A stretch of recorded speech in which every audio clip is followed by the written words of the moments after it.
Let's spike crime की कहानी।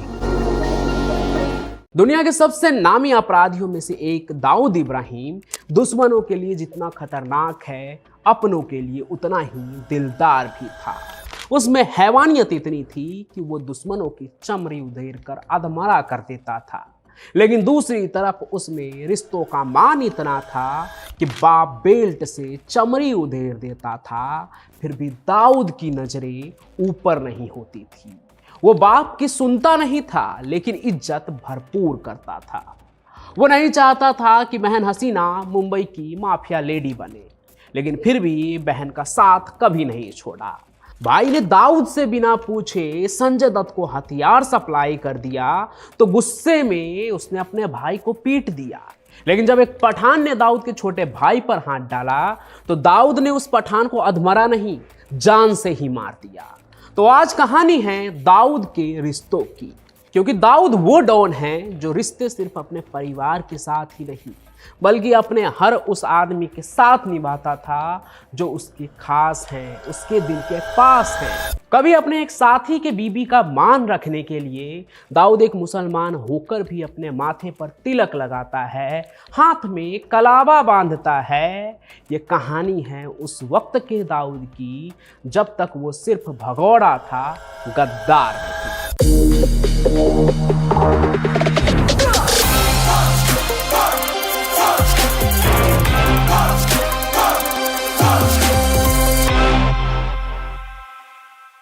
आपने दाऊद के अपराधों की कहानी तो खूब सुनी होगी कि कैसे उसने सालों साल तक मुंबई में राज करने वाले हाजी मस्तान को रास्ते से हटा दिया और उसके कारोबार पर कब्जा कर लिया। वही हाजी मस्तान जिसने दाऊद की इस अपराध की दुनिया में एंट्री कराई थी। आपने वो कहानी भी सुनी होगी कि कैसे दाऊद ने पठान के गैंग का खात्मा किया था और समद पठान को तो दुनिया से ही रुखसत कर दिया था। मुंबई से लेकर दुबई तक, थाईलैंड से लेकर साउथ अफ्रीका तक दाऊद ने दुनिया के तमाम कोने में अपने दुश्मनों को मारा है, जिसका गुस्सा इतना फेमस है कि लोग उसके खिलाफ जाने से आज भी डरते हैं। जबकि डॉन बूढ़ा हो चुका है, अब उसके कारनामे कम ही सामने आते हैं, लेकिन उसी दाऊद की वो कहानियां भी है जिसमें वो अपने रिश्तों को निभाने के लिए किसी भी हद तक चला जाता था। आपको मैंने ऐसी ही एक कहानी सुनाई भी थी जिसमें दाऊद के पिता पूरी रात उसे चमड़े के बेल्ट से पीटते रहे, लेकिन दाऊद उफ तक नहीं करता है, नजरें तक नहीं उठाता है, पिता को पलटकर एक जवाब नहीं देता है। वो अपनी बाप की इज्जत रखता है, उनका मान रखता है। तो दाऊद के रिश्तों की बात करें तो पिता के बाद दाऊद के सबसे करीब अगर कोई था तो वो उसका बड़ा भाई सबीर इब्राहिम था। वो सिर्फ उसका बड़ा भाई नहीं बल्कि पार्टनर इन क्राइम था। वो हर काम अपने भाई के साथ ही किया करता था। उसने अपने भाई के साथ मिलकर बम्बई की सड़कों पर पठानों को खूब छकाया, पठान गैंग को खूब परेशान किया। दोनों भाई एक तरह से पठान गैंग के लिए आफत बन गए थे। बदले में फिर एक दिन दाऊद इब्राहिम, जो बाप के बेल्ट से चमड़ी उधेड़े जाने के बाद भी नहीं रोया, कहते हैं वो अपने भाई के मौत के बाद बुरी तरह पूरी रात रोया था और कसम खाया था उसने कि भाई के शरीर से निकले हर एक खून के कतरे का हिसाब लेगा वो पठान गैंग से, और वो उन्हें ऐसा सबक सिखाएगा कि पूरा इतिहास याद रखेगा। और फिर उसने सच में बंबई की सड़कें खून से लाल कर दी, सिर्फ और सिर्फ अपने भाई के लिए। जितना प्यार वो अपने भाई से करता था उससे कई ज्यादा वो अपने बहन को मानता था। अब दुनिया का कोई भी भाई क्या चाहेगा, बहन जिस घर में जाए खुश रहे, अपने पति और बच्चों के साथ हंसती खेलती रहे।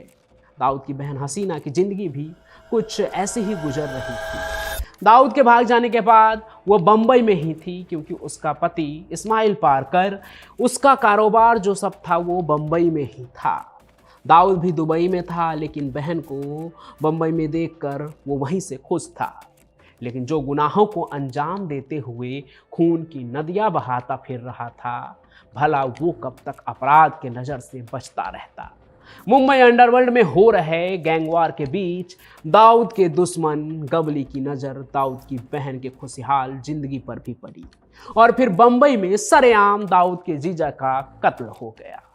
दाऊद ने अपने रिश्तों के बीच एक और अपने को खो दिया था। वो भले ही दुबई में था, लेकिन बहन के सुहाग का बदला लेने के लिए एक बार फिर से मुंबई को गोलियों से दहला दिया। जे हॉस्पिटल में हुए शूटआउट ने एक बार फिर से दाऊद के दो चेहरों की गवाही दी। एक उस हैवान डॉन की जिसने अपराध को अंजाम देने से पहले अस्पताल और मरीजों के बारे में भी नहीं सोचा। दूसरा उस दाऊद की जो अपनी बहन के लिए किसी भी हद से गुजर गया। दाऊद रिश्ते सिर्फ परिवार से ही नहीं बल्कि हर उस इंसान से निभाता था जो इसकी जिंदगी में मायने रखता था। आज जो छोटा राजन उसका जानी दुश्मन बना है, कभी इन दोनों के परिवार की सामने एक साथ गुजरा करती थी।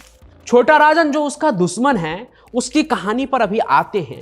उससे पहले थोड़ा अबू सलेम की कहानी सुनिए, जो छोटा राजन के बाद भी डी कंपनी के साथ जुड़ा रहा। देखिए, ये बात तो हम सभी जानते हैं कि छोटा राजन दाऊद से अलग हो गया था, लेकिन दाऊद की गिरोह से अलग होने वालों में एक नाम अबू सलेम का भी है। कहते हैं जब वो अलग हो गया तो एक दिन किसी बात पर गुस्साए दाऊद का भाई अनीस इब्राहिम अबू सलेम के घर पहुंच गया। अबू तो घर पे था नहीं, तो दाऊद के भाई अनीस ने उसकी पहली पत्नी समीरा जुमानी पर ही गुस्सा उतार दिया। कहते हैं उससे अबू का पता पूछते हुए अनीस गाली गलौज पे भी उतर आया, जिसके बाद समीरा को बहुत बुरा लगा कि जिस परिवार से उसके इतने अच्छे रिश्ते थे वो उसके साथ ऐसा बर्ताव कर रहे हैं। इसके बारे में दो कहानियां हैं पढ़ने और सुनने को जो मिलते हैं। एक ये कि खुद समीरा ने दाऊद को कॉल करके अपना दुख बताया कि उसके भाई अनीस ने उसके साथ क्या किया। दूसरा, दाऊद को खुद अपने भाई के करतूत का पता चल गया, लेकिन जैसे ही दाऊद को अपने भाई के गलती का एहसास हुआ, वो खुद पर्सनली समीरा जुमानी यानी अबू सलेम की पहली पत्नी से माफ़ी मांगता है। जी हाँ, डॉन अपने गुर्गे की बेगम से माफ़ी मांगता है। वो दाऊद था जो दुश्मनी के साथ साथ रिश्ते का मान भी रखता था। 1993 में दाऊद ने भारत पर हमला किया और छोटा राजन उससे अलग हो गया, लेकिन उससे पहले दाऊद से उसकी यारी कैसी थी उसकी गवाही ये तस्वीर देती है जो अभी आपकी स्क्रीन पर है। ये वो तस्वीर है जब छोटा राजन की सुजाता से शादी हुई थी। स्टेज पर छोटा राजन और उसकी पत्नी के एक साइड खुद डॉन दाऊद इब्राहिम हैं और दूसरे तरफ दाऊद की बेगम, जिसे देखकर राजन की पत्नी मुस्कुरा रही है। दुश्मनी से पहले राजन और दाऊद के बीच में दो भाइयों जैसा प्यार था। प्यार ऐसा कि राजन हिंदू था और दाऊद मुसलमान, फिर भी उनके बीच रिश्ता सिर्फ धंधे का नहीं बल्कि परिवार से बढ़कर था। और इस बात की गवाही देती है एक और तस्वीर। आपने दाऊद की कई तस्वीर देखी होगी, लेकिन मैं दावे के साथ कह सकता हूं कि इस तस्वीर को आपने शायद ही कभी देखा होगा। दाऊद के वक्त में पत्रकार रहे बलजीत परमार अपनी कहानियों में बताते हैं कि ये तस्वीर उस दिन की है जो हिंदू धर्म में भाई बहनों का दिन माना जाता है, यानी रक्षाबंधन का, जिसे बहुत ही खुशी के साथ दाऊद इब्राहिम भी मनाता था। ये तस्वीर भी उसी दिन की कहानी बयां करती है जब छोटा राजन की पत्नी सुजाता निखलजे दाऊद के घर पर उसे राखी बांधने पहुंची थी। उसने दाऊद के माथे पर तिलक लगाया और एक बहन की तरह उसके कलाई पर राखी भी बांधी। अगर दाऊद डॉन नहीं होता तो ये एक हंसते खेलते परिवार की कहानी होती, लेकिन साल 1993 ने सब कुछ बदल दिया। डॉन, गैंगस्टर, बाहुबली कई हुए भारत में, खूब अपराध भी फैलाया, लेकिन कोई भी दाऊद की तरह दुश्मनों के साथ मिल भारत से गद्दारी नहीं की। फिर एक इस चीज ने हमेशा के लिए दाऊद को भारत का मोस्ट वांटेड बना दिया। मुझे पता है कि अब ये बातें मायने नहीं रखती कि दाऊद कैसा था। वो देश के लिए वो गद्दार ही रहेगा जिसने भारत के सैकड़ों बच्चों को अनाथ किया है। हालांकि दाऊद इस बात को कभी कबूलता नहीं है कि उसने भारत पे कोई हमला किया है। वो कहता है कि ये बेबुनियाद आरोप है उस पर। वो मुंबई आना चाहता है अगर उसके ऊपर से सारे केस समाप्त हो जाए। हालांकि ये बात भी बहुत पुरानी है। बाकी दाऊद से जुड़ी इस कहानी को सुनने के बाद आप क्या सोचते हैं? आपको क्या लगता है कि डॉन के माथे पर तिलक और हाथ में कलावा, इस सभी चीज़ों पर आप क्या सोचते हैं? कमेंट जरूर कीजिएगा। साथ ही साथ आज की इस कहानी को लाइक कीजिए, ज़्यादा से ज़्यादा शेयर कीजिए और हमारे इस चैनल को सब्सक्राइब जरूर कर लीजिए। और अगर आप दाऊद की ऐसी ही और भी कहानी पढ़ना चाहते हैं तो हुसैन जैदी की किताब जरूर पढ़िए, डोंगरी टू दुबई। और 93 के बाद के मुंबई को जानना चाहते हैं तो फिर आप जितेंद्र दीक्षित की किताब पढ़िए, बॉम्बे आफ्टर अयोध्या। बाकी मैं पंचम प्रकाश आपसे मिलता रहूंगा यूं ही किसी और कहानी के साथ, किसी और सफर में। तब तक के लिए आपका बहुत बहुत धन्यवाद।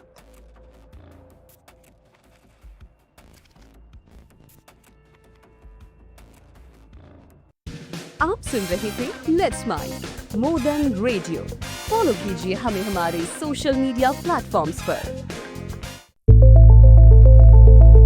It's time for news. It's time for more than radio. Presenting the first radio news app, Let's Mic. Let's Mic, a news-based app on your phone where you get to watch and listen news, talk shows, interviews, radio show podcasts. On Let's Mic, you get all relevant information of TV, print, radio, podcast, and digital. Let's Mic talks about every segment of life.